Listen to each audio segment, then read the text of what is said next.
are live on YouTube right now. It's our game day picks. I mean, we don't have school tomorrow, so we're going to do our game day right now.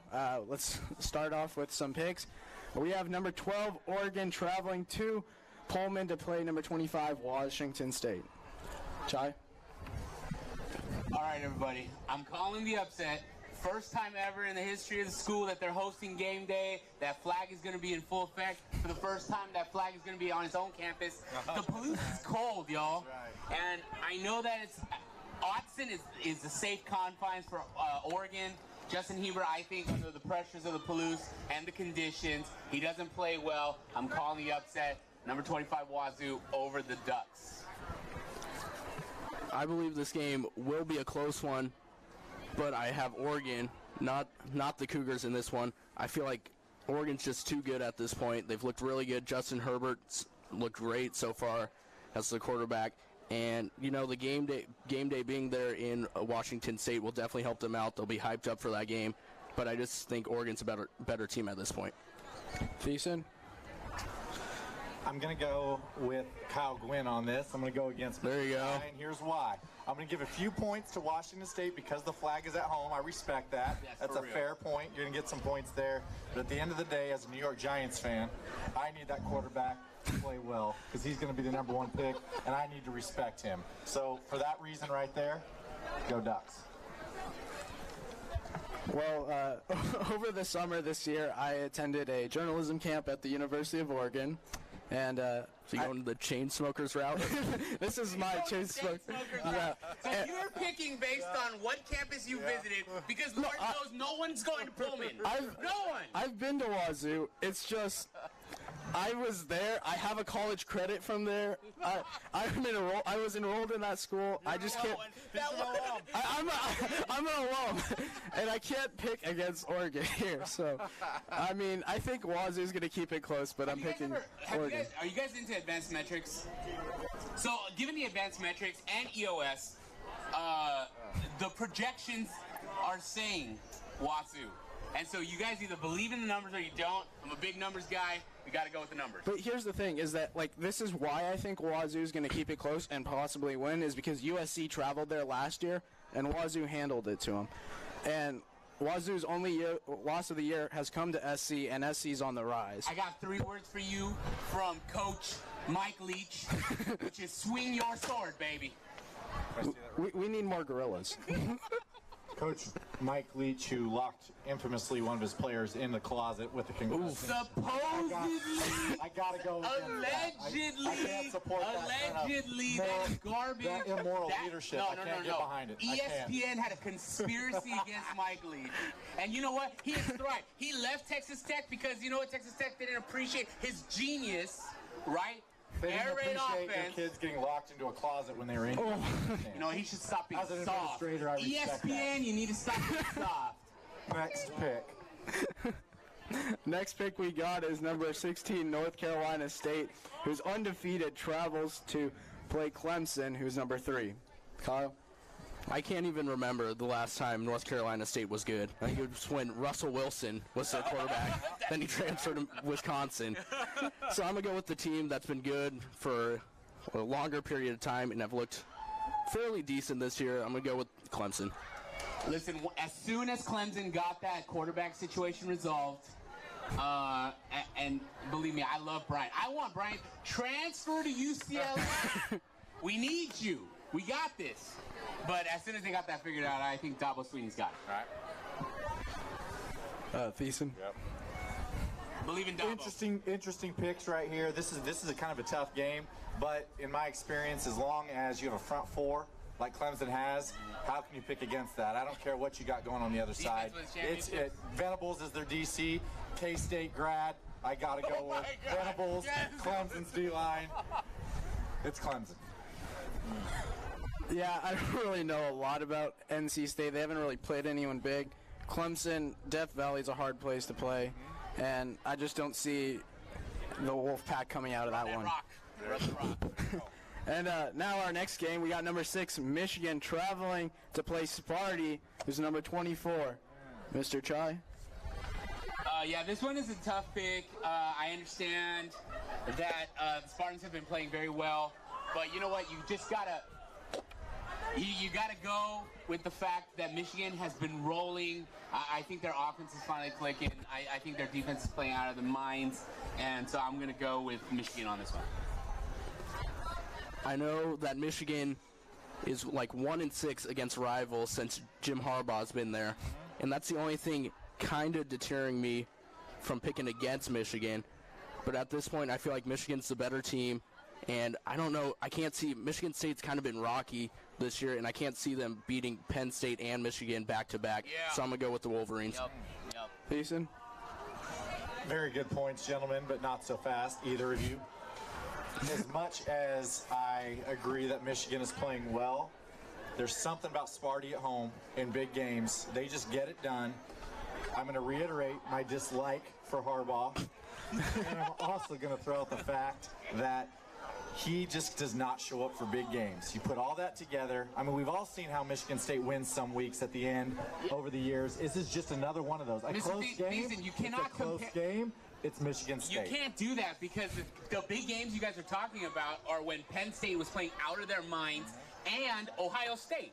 Those are the ones that you're referring to, and those teams are really, really good at football. I mean, they're as good as Michigan. Michigan State is not in that same category. Sometimes in rivalry games, you throw your metrics and your numbers out the window, and it's about the juju that's in the air. Believe in this the is numbers. one of those. Believe in the numbers. I believe in the vibe.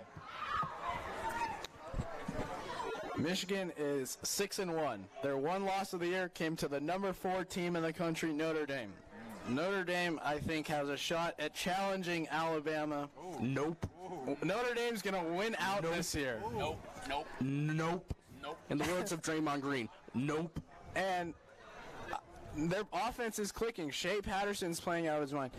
Cron Higdon's a great running back. And Michigan State, they do have the number 1 rush defense, but Shea Patterson can throw it this year. And that's why Michigan's going to win this game. Next game we got, Arizona travels to Pasadena to play Chai's alma mater, UCLA. Let's go, Bruins! We got this one, gentlemen. After weeks of these men over here saying that UCLA was going to go without a single victory all year. I did not. I said they could win 2 games. I said last week they'd beat Cal. Okay. I said they could win 2 games. I said it. I think we have a couple of bandwagoners. I'm not a onto bandwagon. the train of what Coach Chip Kelly is doing with the Bruins. Listen, the numbers don't lie, Mr. Thiessen. UCLA played well against Colorado, played well against Washington, then blew them away in Cal. They're coming home for homecoming. Listen, as an alum, I'm not speaking with my heart. I'm speaking with my mind. UCLA takes it over the Wildcats, who are playing horribly without their quarterback. And I don't even know what Kevin Sumlin's doing over there. But here's the other thing to remember, gentlemen, that the offensive coordinator there, he was our offensive coordinator, and I can tell you right now, he does not know what he's doing. The numbers don't lie. You're right. Mr. Chai, you and I finally agree. UCLA is 1-5 on the year. That's what the numbers tell me. And I'm looking With one of the hardest strength of schedules in the country. In the country. You lost to Cincinnati, so I don't know about that one. Who is undefeated. I'm But it's looking Cincinnati. forward to the year they put banners up in schools that have asterisks that say, we might have lost, but we played a hard schedule. We played well. I haven't seen that banner yet, but when they do put that up, let me know, Mr. Chai. Go Wildcats. I think that everything that you said about Oregon is what UCLA is building this year. So everything that you like about Oregon, what you see in an established quarterback, let's remember that DTR, Dorian Thompson-Robinson, has played quarterback a grand total of 1.5 years. What we're seeing right now is a young man who hasn't even played 2 full years of quarterback. He played wide receiver at Bishop Gorman High School, and now he is finally learning how to play. And you know what? He's electrifying. Electrifying. Do freshmen ever have setbacks? All right, me, for the first time in our game day history, I am picking the UCLA Bruins.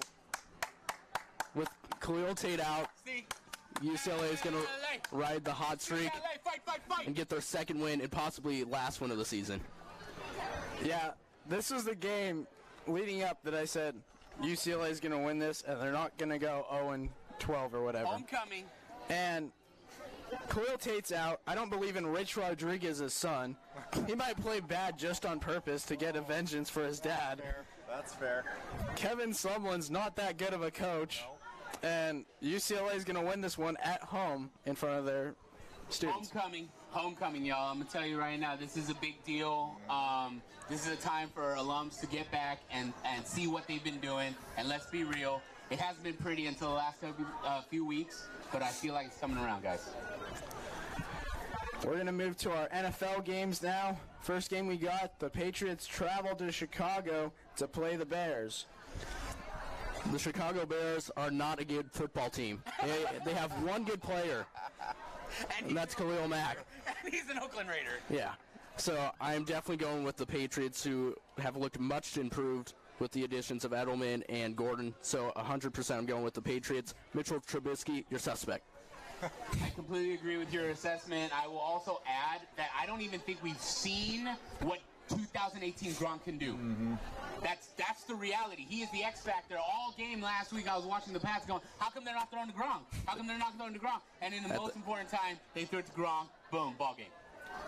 Yeah, it's kind of hard to pick against the Pats. My fantasy team got destroyed because my opponent had Sidney Michel, who decided to go off, and I don't see anything stopping anytime soon. Patriots get better as the year goes on. This is another case. It's hard to root against the Pats, so go Pats. Kyle? I already picked. You already picked? Okay. So I'm picking the Patriots as well. The Bears defense, it's okay. I mean, it's improving. It'll get better as Max starts to fit in. He's been a beast. But it is the Patriots. If I pick the Patriots and they lose, then I'm still happy. So that's why I'm going. Next game we got Bengals travel to Arrowhead to play the Chiefs.